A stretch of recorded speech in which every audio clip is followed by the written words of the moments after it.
جينا ابتدينا بالشوربه، وعلى الطريقه المصريه بقى مقدمين عيش محمص ومعمول بالزيت. طيب انا طبعا هو المفروض ان شوربه العدس دايما از بير ذا بوك يعني بنحط عليها ليمون. انتوا عارفيني انا والليمون مش حبايب في الاكل قوي، بس هحطها بالليمون عشان ادوق المفروض يبقى طعمها ايه. عايز اقول حاجه بدون مبالغه، وانا مامتي وحماتي شاطرين قوي في الشوربه. شوربه العدس عايز اقول لك طعمها قريب قوي.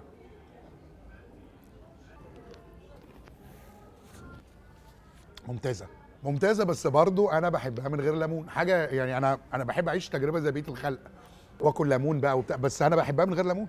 طعمها جميل جدا عشان اقدر ادوق كل حاجه، لان واضح ان انا هينزل لي حاجات كتير قوي، فانا يا دوبك هدوق وبس. ندخل على اللي بعده.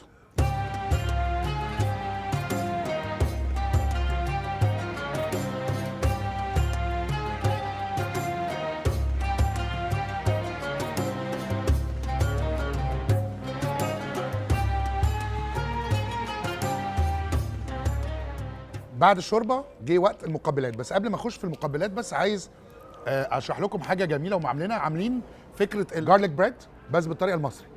اوكي، عيش بلدي ومحطوط عليه الزبده والثوم ايا كان اللي بيتحط عليه بقى، بدل التوست، بدل ما بتبقى على توست او بدل ما بتبقى على تشانك من الباجيت، معموله على العيش البلدي. وبدل الزعتر اللي بيبقى على الجارليك بريد الافرنجي، حاطين بقدونس على الجارليك بريد المصري.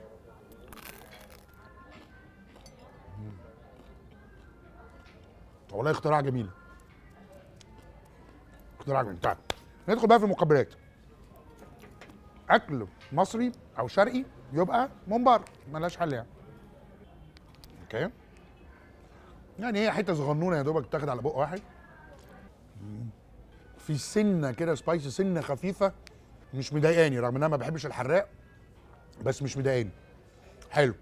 والممبار من بره طري مش ناشف، والرز من جوه على الدنتي سنه، حلو. نجرب بقى ايه ورق عنب.